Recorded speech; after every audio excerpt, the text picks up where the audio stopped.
The need to know more is one of the basic instincts of human nature. From exploring and discovered locations on this planet, to stepping foot on the neighboring planets and viewing stars and distant galaxies, we have always wanted to get one step further.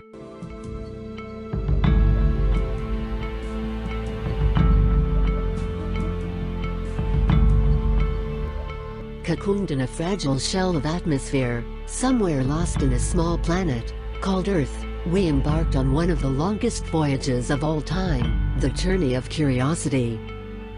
This curiosity, to know more, has built in to lead us to a point where we are plunging into interstellar space.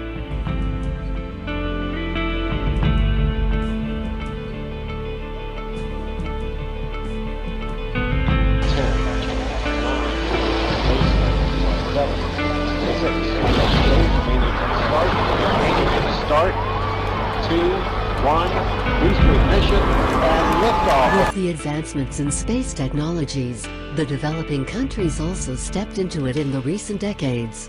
November 21, 2013, Pakistan launched its first CubeSat into space successfully. This was a huge milestone in the history of Pakistan. Institute of Space Technology Islamabad became one of the 100 universities to achieve this goal.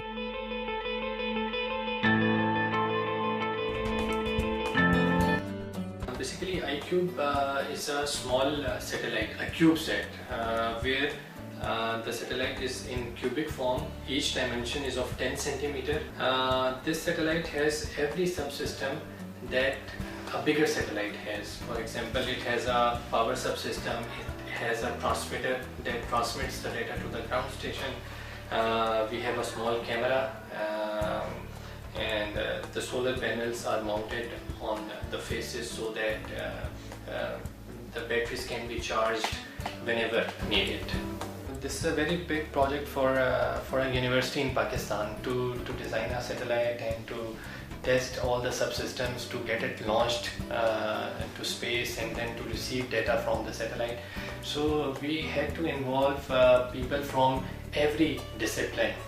For example, people who have their expertise in power subsystems, in power, and people from the communication background, people from aerospace background, people from the materials background for the testing of structure, and people from imaging background for the imaging payload. To make different softwares which could actually track the satellite, which specifically Icube, and then download the data from the satellite, and then later on save that data on the computer, and on the later stages if you can actually process it. Well, Icube 1 contains two dipole antennas that are used for transmission and reception. One antenna operates in the UHF band and the other operates in the VHF band. Before the launch, the antennas are stored in the Icube, and which is held together with the dynamo wire.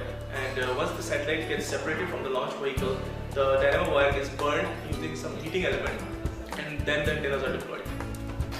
Control, we don't have an actuator inside the satellite. What we are doing is we are controlling our satellite using a magnet, and that magnet will align itself according to the magnetic field of the Earth.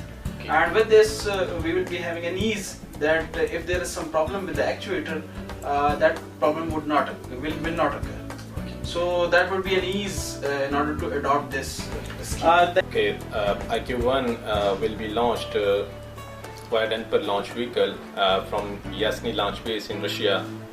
Denver is basically a converted ICBM, and that's why it will be launched from a silo, which is a underground sort of launch pad, and Icube will be placed on the top of that launch vehicle, which is basically the third stage.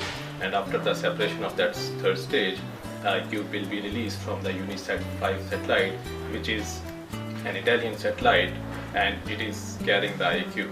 And after the separation of that UNISAT 5 satellite, Icube will be deployed from that UNISAT 5 satellite, and then it will reach at its desired orbit, which is around about at an altitude of 600 kilometers, and then we will able to track that satellite via our own ground station. CubeSat is a type of miniaturized satellite for space research. For the universities, the main objective of developing, launching and operating a CubeSat is purely educational. The major goal is focused on student education, so that students execute almost all the activities and obtain a lot of experience in the process of developing a whole system of very small-sized satellite carrying most of the subsystems, for example, structure, onboard computer, communication, attitude control and antennas that exist on large satellites, and allowed students to develop the necessary skills and experience needed to succeed in industry after graduation. Moreover, to achieve insight in a technology and discipline to allow future low-cost space missions in design, manufacture, operations and management of the space system, and applications of accepted standards and regulations. The satellite project is a joint venture of many undergraduate and postgraduate students and young engineers from different colleges and institutes, working in teams to design, construct, test, launch, and operate the CubeSat. Let's come back to the Icube 1. To get the basic information, we visited the website, but to our amazement, we found something totally unexpected.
But thanks to the Space Mission Design course, we came across a number of things. To get an insight of all the people involved, we did a stakeholder analysis. The project director should technically steer the direction of the whole project. However, in reality, he just answers to the person above him what he is told by the project manager. The project manager is responsible for ensuring that the team completes the project. He actually acts as a bridge between the actual team and the administration. The project engineer, his role can be described as that of a liaison between the project manager and the technical disciplines involved. He is the primary authoritative person who is responsible for all the technical work, as well as for the technical failures. The CFO, he is actually the one who provides funds for the project. His only job is to keep the cost as low as possible. Suparco, in case of Icube 1, they were in a position where they openly stated to support and wish to make the first CubeSat, but Down hoped otherwise. Students, they were excited that the institute would achieve a name for something that no any other university has done before, and that no one would dare ask them again where IST was located. Faculty, some exclusive faculty was half-heartedly involved in the project, particularly from the department from which the project director belonged. And finally, Mr. President, well, he has actually nothing to do, but thanks for inaugurating GREL. As the underlying purpose of a CubeSat is student education and participation. We conducted a survey from students of different departments to see what they knew about the Icube. The following charts and graphs represent the data obtained. About 40% students said to have less than 20% information about the satellite. On the other hand, only 16% students claimed that they had 80% information of the CubeSat. When asked about a rough estimate of the total cost of the mini-satellite, 16% students guessed it to be between 0.5 to 2.5 million rupees. Guys, come on. You don't even get a normal car in this price. A major chunk of 33% said they had no idea, whereas 12% thought it was around 200 million. This pie chart shows that only 31% students thought the project to be a success, while the remaining 69 claimed it to be a fail. One of the objective was publicity and media coverage of the institute, which seemed to have absorbed all the other objectives. Oh really? If you say so. Congratulations, your name has been entered in the world. ये खला से ज़मीन की तस्वीर उतार सकता है। इसे दहशतगर्दी की निशानदही के लिए भी इस्तेमाल किया जा सकता है। Oh, you don't need to get scared, because one pixel of the image would almost cover the entire planet. From the requirements sheet of Icube 1, we inferred that it was an experimental satellite. However, requirements sheet was created and verified by the same person, which leaves no room for verification and modification of the requirements. Requirements show a vague picture, its language is not precise, and clearly shows that they were made as the project advanced. At some points the requirement is generalized too much, whereas in the other points they have specified to a level which is impossible to achieve. The procurement for the components had been done in 2004 for about 3.5 million rupees, which had a present value of 12.15 million rupees at the time of launch. This price is exclusive of the launching cost. Comparing this price to the first Indian CubeSat, designed by the students of different colleges, called StudySat, which was launched in 2010, with the total cost of 3 million rupees, and had a present value of 4.2 million rupees then, and that's when we launched our Icube in 12.15 million rupees. Almost 3 times higher. Further, comparing the technical details of both the satellites, we came to the realization that Icube had an imaging payload with resolution of 824 meter, while StudySat also had a camera payload, but surprisingly having a resolution of 90 meter.